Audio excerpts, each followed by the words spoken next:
Carter. For all of those that do not know me, the president of the Paralegal Student Association. Thank you so much for coming out, taking the time out of your schedules for class and joining us for our interviewing panel discussion.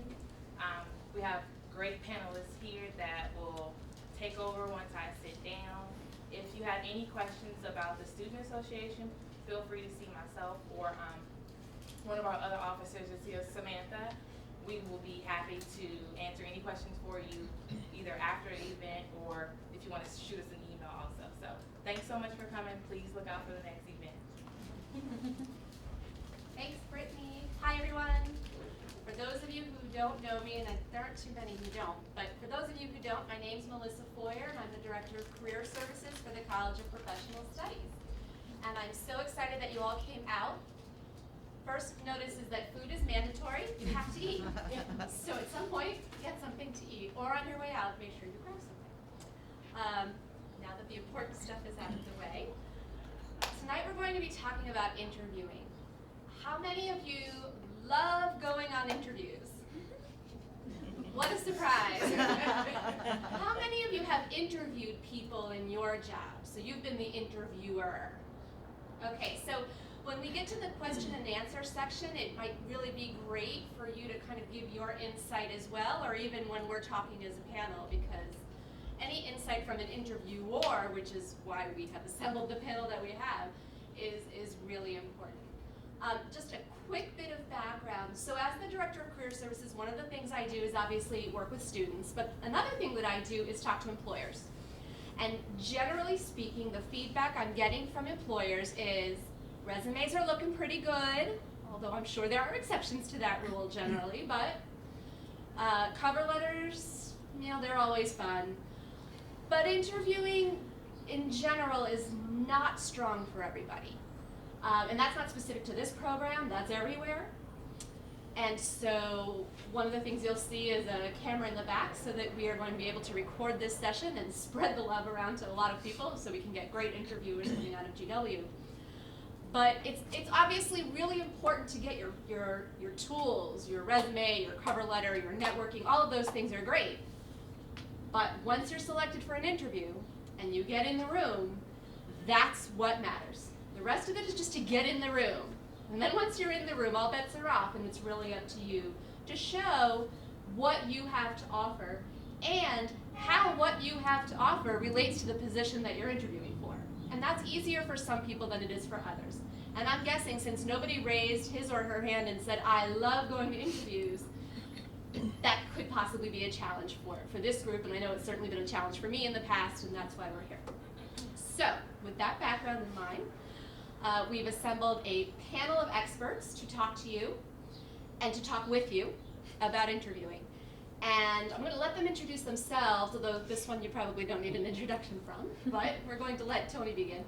And they're going to tell you, where they work and who they are, and then I'm going to start asking some questions to get some conversations started about interviewing. And I'd love for you to hear their perceptions and get their input, and then we're going to open it up.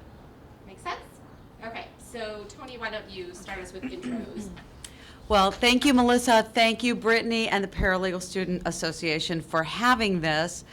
You have done a wonderful job. I'm really, really happy with the Paralegal Student Association, so thank you very much. And thank you to Jennifer, whose idea this actually was. Jennifer's the one who came up with this. And the email trail that's going back and forth still has the subject line, thinking out loud. She sent it to us like years ago. Over a year Yes, ago. just thinking out loud here, but I've had some feedback from employers. So anyway, we'll get to that in a moment. I'm Tony Marsh, and I know every one of you in this room very, very well, and I'm delighted to have you here. It's so wonderful to see you all. You guys look great.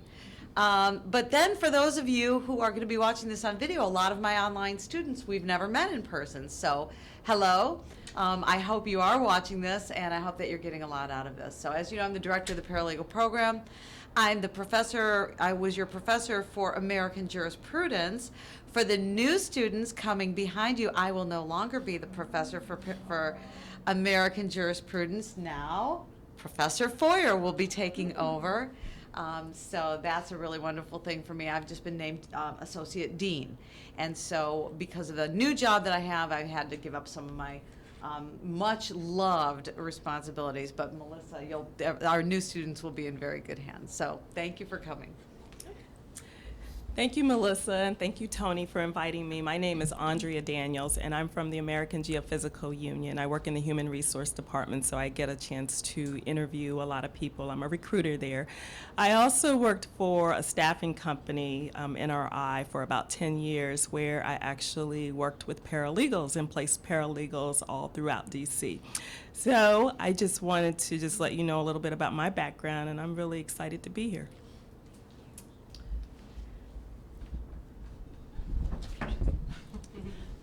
Hi, my name is Rhonda Carter, and I work at a law firm. It's called Williams & Connolly in Washington, D.C.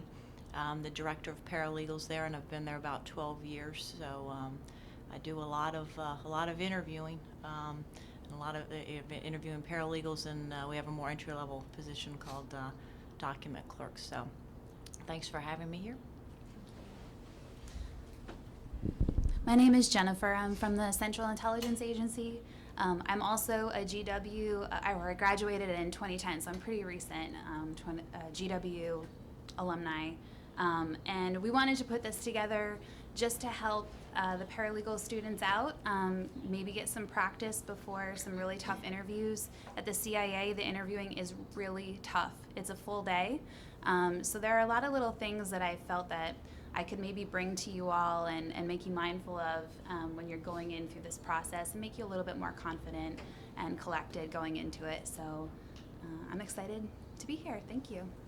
So thanks to everyone. So in case you hadn't kind of come to this on your own, we have the government, we have nonprofit, we have private, and we have academic. So we pretty much covered it all. So unless you can find something that falls in between those cracks, whatever you're interested in is covered, and that was obviously done on purpose. We're going to start with the bad first, which the bad can be funny. I don't know if any of these stories are funny, but they could be funny. If you go online and you look up, you Google bad interviews, you're going to find all kinds of really interesting stuff out there. I wanted some first-hand stories about some of the, they don't have to be the worst interview they've ever done in their lives, but some of the stories of things that you may roll your eyes at and say, I would never do that, but somebody else may sit there and say, ooh, glad I heard that because that was something that I didn't realize wouldn't be a good idea. So why don't we start, I'm going to start down with Jennifer and just kind of give us your favorite bad interview story to illustrate some of the things that are out there that can possibly happen. Okay. Well, at the CIA, you come in relatively early on in the day, probably between 8 and 8:30, and you have about 7 different people that you're going to be interviewing throughout the entire day with a lunch somewhere in between. So I had the privilege of taking this particular applicant to lunch. She seemed very nice, and things were going well. I was excited to have her meet the chief of the litigation division, which is where I work. And upon entering the division, she decided to start making remarks about the aesthetics of the division, the lack of plants and greenery and all the boxes that were stacked up. And one of the first things that she said to the chief in our division was, is this really what this looks like? This is where you work. This is the CIA. And and I was just shocked, and I was blushing. I was almost embarrassed for her, and that is how this person chose to set the tone for that interview, for that next 15 minutes. Absolutely crucial moment, and it blew it. So to be honest, it's very difficult to get in to even interview there. So you want to be really mindful. You want to have a smile on your face. You want to be complimentary and gracious. These people are taking time out of their very busy days to make time for you and make sure that you do well. So keep that in mind. Yes, criticizing the decor of the audience is probably not a smart move. I'd like to say I don't have any bad experiences, but of course I guess everyone does. We certainly don't take all day. Being a litigation law firm, I try to be as efficient as possible, so we typically have 2 people do the interview at one time. 3 people would be a little intimidating, so we keep it to 2. Probably, I would say, I've had someone actually give me someone else's resume in the interview, so you'd never want to do that. The interview is about you. You don't want to refer anyone else. You may can do that later, perhaps, if you get the job. So I found that interesting. So I should have just taken that resume, perhaps. Oh, this looks great. Thank you. You know. So that was interesting. I mean, you obviously never want to. Lateness is always, and being prompt, obviously, it's probably a interview 101, but you never want anything like that to happen. I have had referring to themselves in the third person, which I thought was a little weird. So, and it was just, it sort of set the tone. At the beginning, it was just a little, it was weird. It was a little weird. So I wouldn't suggest that at all. I would say they're probably the two fairly good examples I can share. And I just want to jump in the lateness issue. That's a big one. And I'm going to use appointments with me as the, I guess, contrast. I have people coming to appointments with me late all the time. And while it's an inconvenience to me because I set aside a certain amount of time, I'm sort of the practice person. So if you're late with me, obviously there isn't going to be any kind of any repercussion of any kind, but you might want to think of an appointment with a professor or a career services or a student services person as a dress rehearsal for an interview, because the reasons that people tell me they're late are legitimate reasons. The Metro broke down, this, that, and the other thing, and I get it, it's true, but the interviewer is not going to care. So when you are thinking of how much time you need to set out in advance of your interview, if you're coming in to meet with me, try that out. Now I'm in the city, it's going to be tough to get here.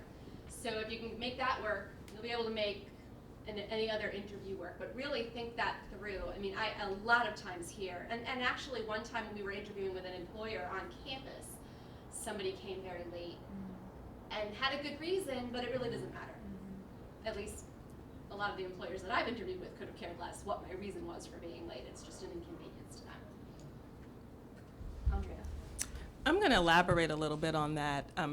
Being late really just sets the whole tone for an interview. I know when people are late, I don't even want to go through the interview. So my mind is already kind of made up. So it really sets the tone. And also not wearing the correct clothes. I know we're going to talk about attire later. But my interview story is kind of short and sweet. I work for a nonprofit association called American Geophysical Union. So it's really important to do your research. I interviewed a proofreader for our editorial services department and our publishing department, which is our largest department. And he said to me in the interview, well, I don't like science. So you can see American Geophysical Union. And I thought to myself, wow, what a waste of time. And I really didn't know what to do at that point, because I just felt like just putting my pen down and just say, okay, escorting this person right out the door. So I just asked some very general questions just to go through the motions, but just doing your research is really important. Good. So I would say that when in doubt, in any point, do the right thing, do the more conservative thing. So if you're wondering, should I wear the bright pink jacket or the gray jacket, wear the gray jacket. If you're wondering, should I wear the sandals or the pumps, wear the pumps. So always err on the side of caution. Always, if you're not sure how to address a person, if you know their first name and last name, call them Mr. or Mrs. or Ms. Always err on the side of formality and caution. So I was in an interview, I was actually on a search committee for a very, very, very high-level position. And the person walked in to the interview, and there were a group of us. So this person walked in for the interview, and she started to talk, and she was fine. And she started to use some professional lingo, some jargon, which was fine. And then she stopped herself, and she said, "Oh, I'm so sorry. Y'all are probably playing BS bingo right now." But she didn't say BS. She said the real word. And now, I have 2 teenage daughters who play lacrosse. I have heard bad words before. I am not shocked by hearing bad words, but I was absolutely shocked at the poor judgment of a person who would walk into an interview for such an important position, into a room full of professional people, and curse. Right off, I don't know if that's a curse or it's just a dirty word or whatever it is, but anyway, to use that kind of language. And so she was done. You know, all of her credentials, all of her accomplishments, her publications, her charm, because she was kind of charming and once she got past that, was all for naught because she did not even get past. As soon as she said that, we were done with her. We were absolutely done. So, you know, I don't know if she thought that she was going to be funny and clever and really catch our attention, but it was the wrong thing to do. So, you know, again, when in doubt, if you're thinking, I wonder if this is going to be funny and cute or if this is going to be offensive, if you have to ask, don't do it. So. And I'm glad that Tony didn't tuck butt when she interviewed me. So that's good. No, that was a great interview. That's good. Can I elaborate on that a little bit? Absolutely. Okay. Well, I just want to elaborate a little bit on that. I had a candidate that went to a law firm, and the partner cursed. Okay. And so the candidate thought, okay, well, I can curse. So just be mindful of that. It's still an interview. I don't care how comfortable that partner or associate makes you feel. It's really important that you keep in mind it's an interview because that person almost got that job. It was at Skadden Arps, I believe. And they almost got that job, but because they cursed, it actually stopped the whole interview. And they called me up and said that they would have gotten the job except for they cursed. Wow. That's sad. Yeah. That goes for also. Sometimes you get taken to lunch. We talked about lunch. If the person who is interviewing you orders a drink, don't order a drink. Yeah. You definitely don't want to be drinking on an interview lunch. And when I was interviewing for my summer associate position, when I was an associate in a law firm and I was trying to get into a law firm, a lot of times they took you out and they always drank, and I always remembered this for a couple reasons. One, you certainly don't want to show that the first thing you do when you're out is order a drink, and secondly, who knows what you'll say after you've had one. So that's sort of a similar example. Okay, so we got the egregious stuff out of the way, and my guess is that other than maybe the lateness thing, most of you are looking at us going, oh, come on, nobody would really, I mean, those are crazy stories, no one would do that. So that's good if you're thinking that, because that means you weren't thinking of any of those things. But now what I'd like to throw out there for the panelists is, big stuff aside, what are the common things, and it doesn't necessarily have to be etiquette, but the common mistakes you see people making over and over again that you'd love to be able to grab somebody and say, you know, I keep seeing people do this, and it's probably not the right way to go. So common kinds of mistakes, and anybody can jump in and start. I mean, I'll start. I think it's important to be able to, for a lot of people, it may not be comfortable, or you may not be comfortable talking about yourself and your accomplishments and your skills, and sometimes that can be a little, difficult when you're put on the spot. So I find that that's probably, I'd say, a common mistake, because and maybe practicing, actually practicing with a friend, or just sort of go through situations in your mind, and you've got experiences in life and experiences in maybe jobs, and just being comfortable talking about those, and sort of think about what are some of the qualities they're looking for, maybe examples of if you're an exceptionally detailed person and you say you are, you know, think of examples, because you're likely to be asked. Well, why are you? Give me an example of where you did a superior, customer service task, or just sort of thinking about that. And I don't know if you can necessarily call it a mistake, but I think some people may not be as comfortable talking about those things. So That's great. I'll chime in on that.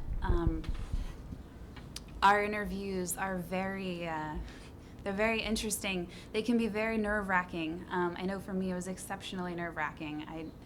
I don't think I could even eat that day. I was so nervous. But I would really just like to throw out there, just try to keep your cool, be confident. You're there because they like you already. They've looked at your resume. They think that you could be the person for this job. And if you go in there and you're like, clicking your pen because you're nervous and you're tapping your foot or, not making direct eye contact, you're kind of looking off, just try to get yourself in that Zen mode and just talk to the interviewer like a real person and share your experience with them. Try not to ramble too much. Be clear and concise. They teach us this with our legal writing. Do it in the interview too. It's really important. That's what I would add. And I would say to listen to what the interviewer is asking, because I've found that a lot of times their answers are not relevant. So I think it's just really important to really use your communication skills. This is the time that you use your communication skills and actually listen to what they're saying.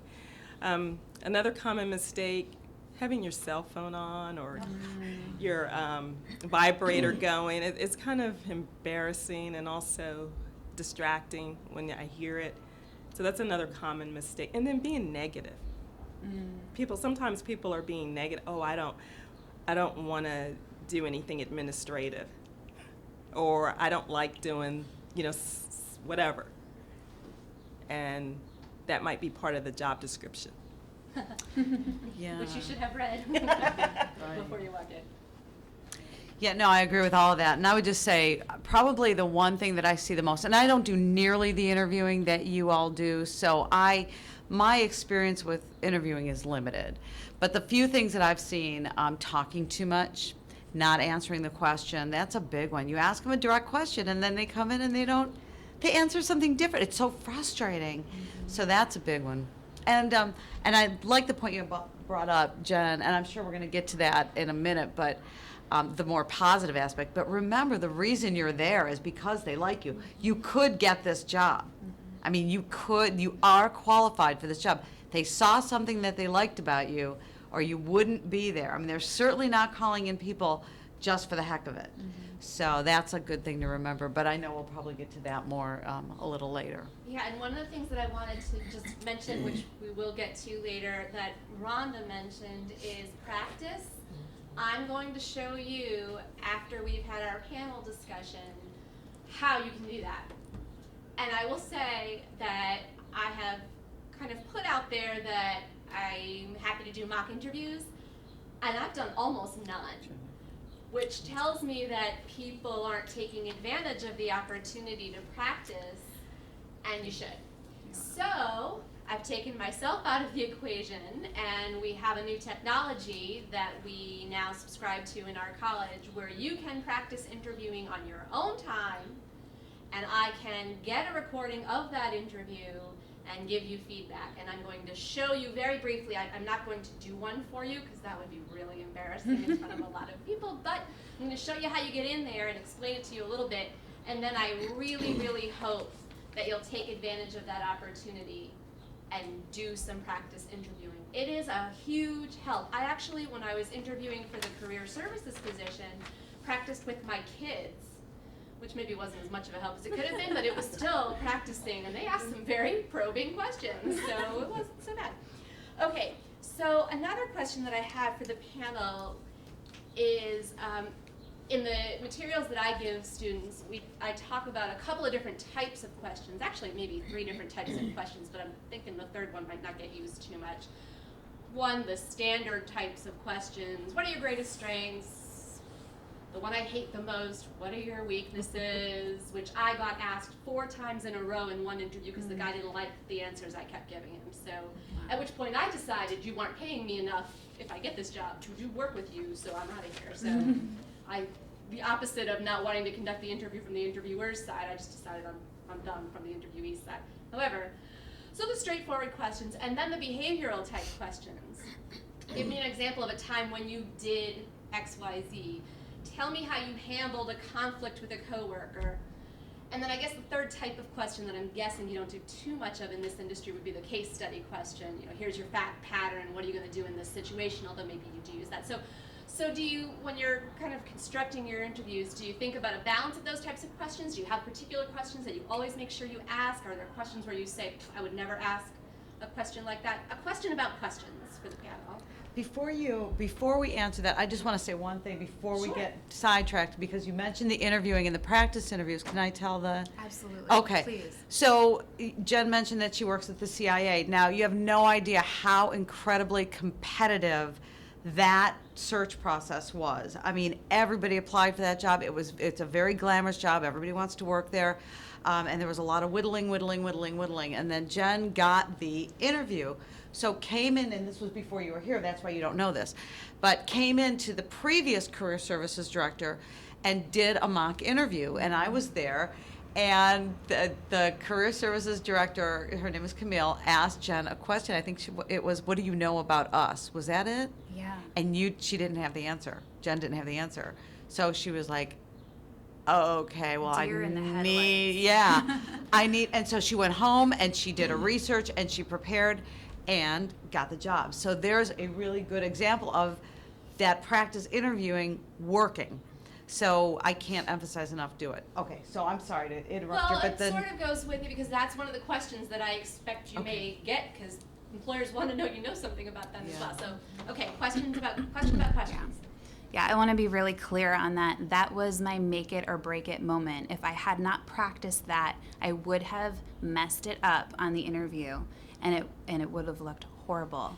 This is an incredible resource. You don't have to meet with them in person even now, it sounds like, Right. which is amazing. You can do it at home, 9:30 at night, 10 o'clock.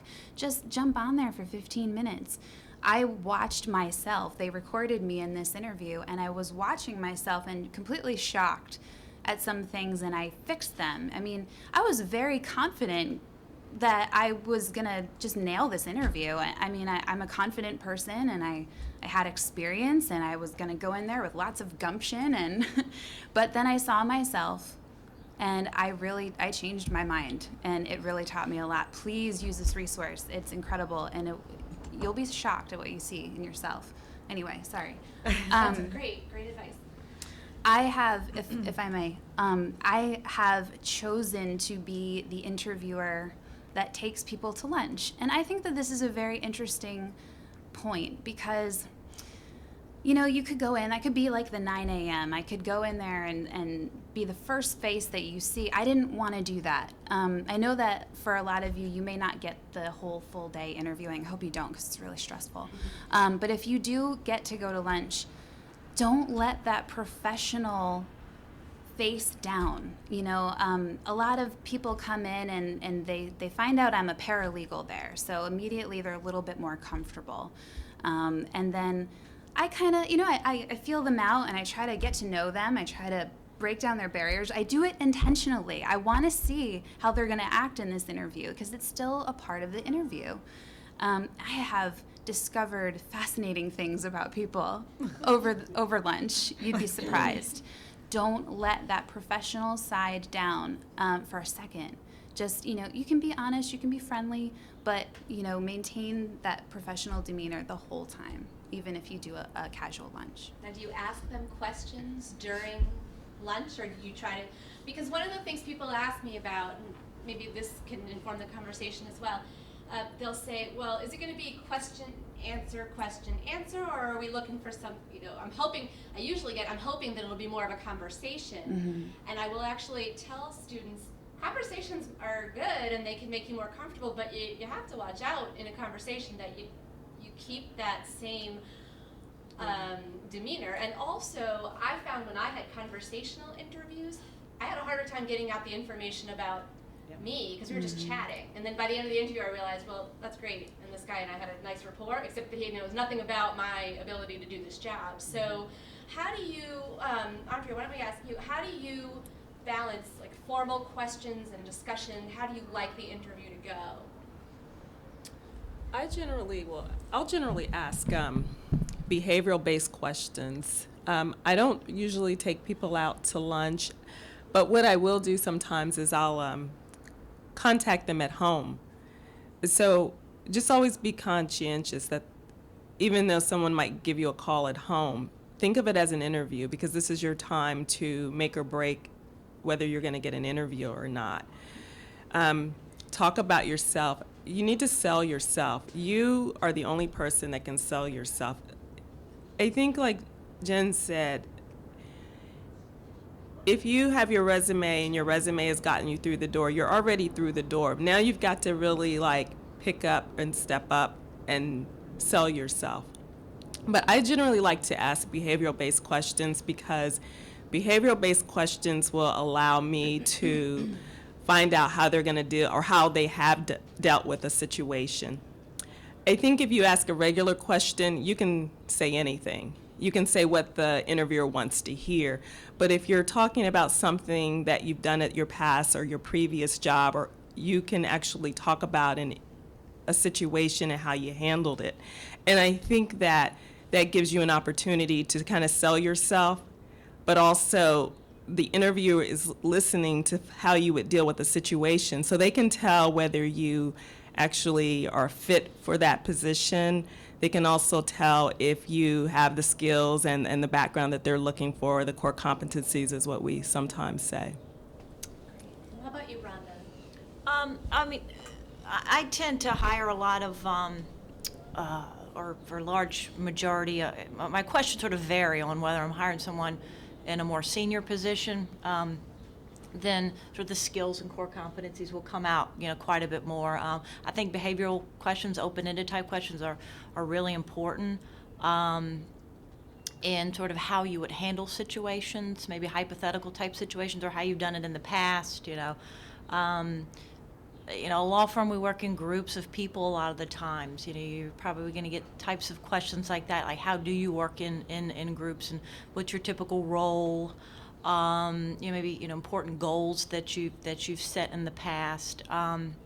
It's important to remember too, I think, that we're not necessarily looking that you've handled every situation perfectly and you're just everything's perfect. It could be a situation that maybe you didn't handle so well, but you recognize that, and that's something that you've sort of overcome.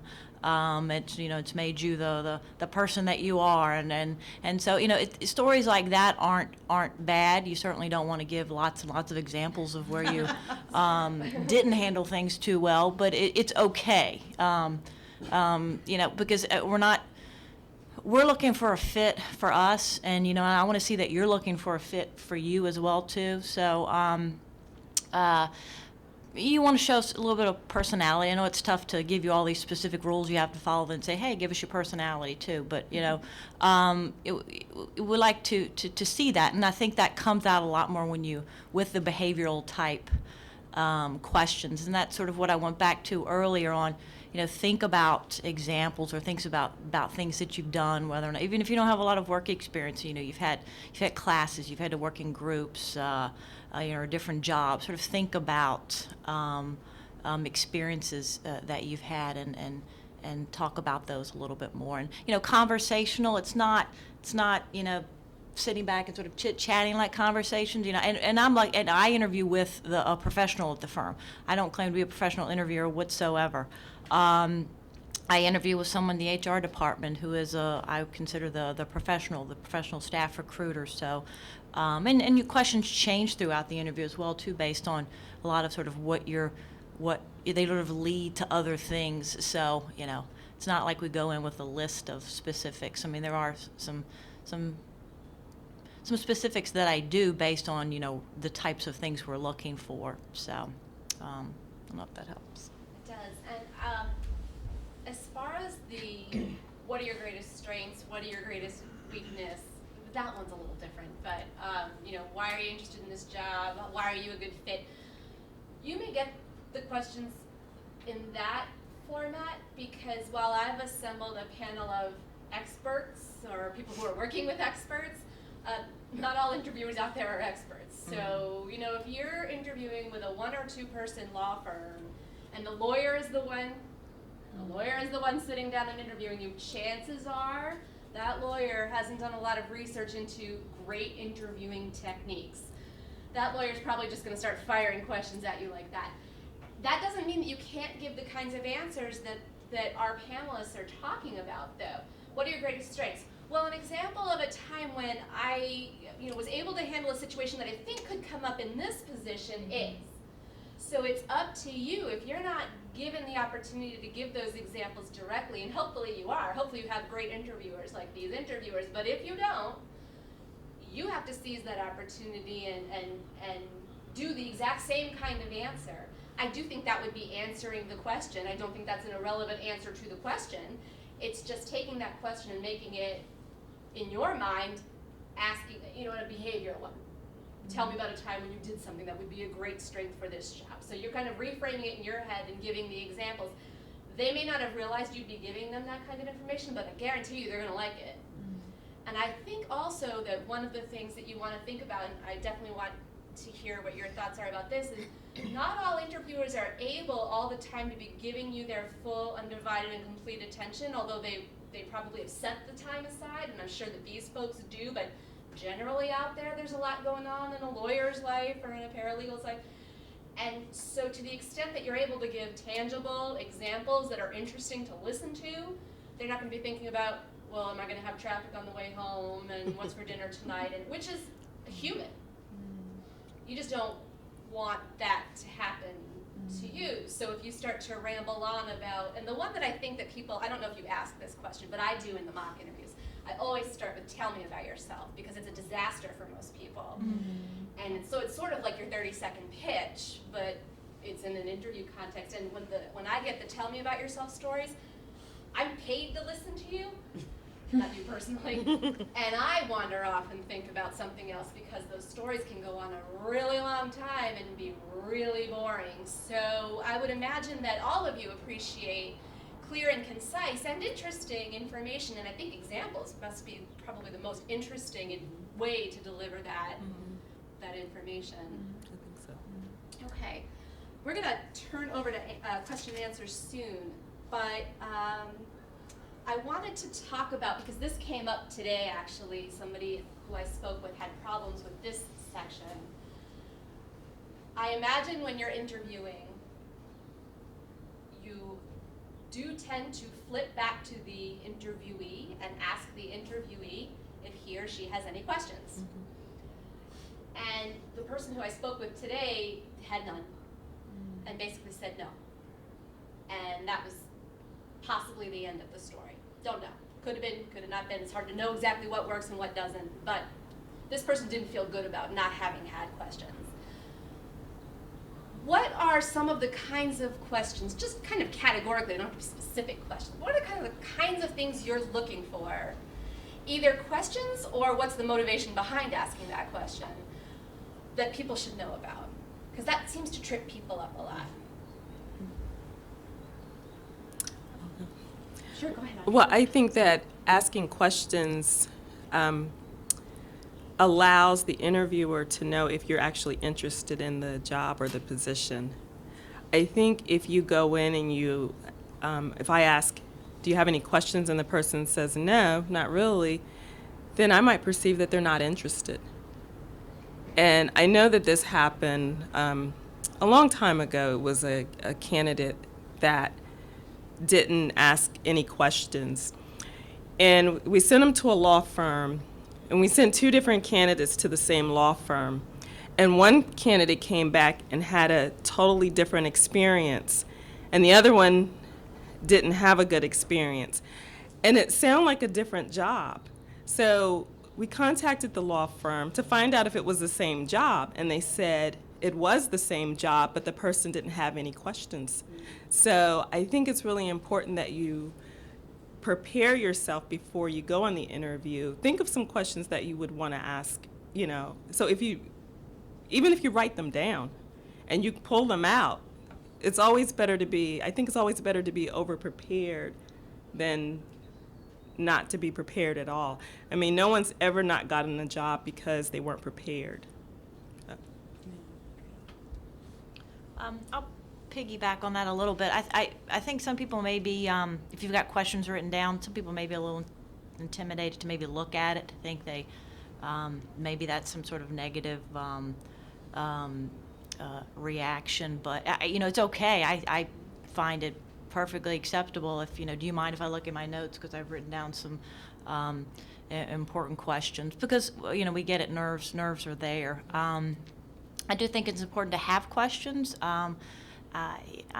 Maybe there's some information that was just, left out of sort of the description of the job or day-to-day task or things like that. So questions show me that you were listening and you're interested in finding something that works for you as well too. I get questions about sort of, why am I there? What's sort of the culture of the firm, or, and I think it's important for people to want to know that. It's a huge factor in thinking about hiring. Like I probably mentioned before, we're not just hiring, the skills. We're hiring the person and the whole person, and finding out, will they fit into the culture of our firm is really, really important. So I find questions, refreshing. And I would say at least a couple. I don't particularly like questions on if it's all about, what are the benefits, me, what are you going to give me, kind of thing. But Do I have to work on weekends is one that I advise people not to ask. yeah. Unless they don't want, Yeah. just another job. But, then again, you work in a law firm, you're going to work a lot of overtime hours. If you really sort of want to gauge about how much, I don't think that's necessarily bad. It doesn't, yes, do I have to work weekends would probably be, that would lead me to think that you probably wouldn't be, so flexible in doing that. So, so think about, write them down. And I agree. There may not be some that are, maybe I've already answered a lot of them, but I think there are some that you could, definitely come back to, that I think would, benefit you, so. I think it's good to, take into consideration where it is that you're applying to. For us, it's a very specific mission that we have, and it's very important for us when people, it's exceptional actually, when people come in and they say something like, well, I read your mission statement. I think I would fall to the floor if I heard somebody that said that. It's really important. These firms, the companies that you're going to be, applying at, and the government especially, they all have websites. They all have about us or about, the firm sections. Just go educate yourselves, and make sure, it's really easy to come up with questions based on that. I noticed that there was a line in here that said something. Could you explain that a little bit more to me? What does that mean to you? Just something to give a little feedback and to show that you put the effort in. That's what I would recommend. No, go ahead. I just wanted to say, when I worked with paralegals, I used to, if they were interested in finding out how much overtime that they would do, I would say to phrase the question, what are your expectations as far as billable hours? And that would kind of tell you how much overtime you would be doing. That's a good So on the issue of interviewees asking questions, one of the nicest interviews I ever sat in on was one where the woman took notes. She had a notebook with her, and when we asked her questions, she made notes. And she would just jot things down. And then later in the interview, when we asked her, do you have any questions, she partially referred to the notes that she took while she was during the interview. And then she had a whole page, and she said, yes, as a matter of fact, yes, I've got some questions right here. And she pulled out a notebook, and she opened them up, and then she went through them, and some had already been asked. So she would say, well, we already got this one, but what about this? I liked that because it showed that she had really, really prepared, and that's a good thing. There's nothing wrong with that. And while it would be great if we could all remember everything off the top of our heads and never need a note, nobody expects anyone to be like that. So there's absolutely, as you said, there's nothing wrong with pulling out a notepad and saying, I've written some notes down. And then I wanted to comment also on what Jen said. Some of you may have already heard me say this, but I always give that advice. Like when my daughter was applying to colleges, the thing that we did was we would go to the college website, we would go to the About Us page and look at how the institution describes itself. So that you, first of all, you can find out if you're really interested in them. If they're totally what you're not, then you know not to even apply there.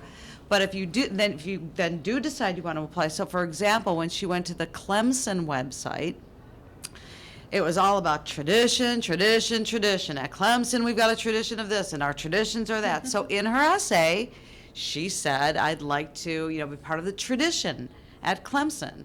And she got accepted there. So, other schools don't talk about tradition. Like University of Chicago is all about innovation and creativity and thinking outside the box and being different. So if she were applying to University of Chicago, she would talk about how creative she was and how, so make sure that you know what the institution, how they view themselves. And then you gear your approach to how they view themselves.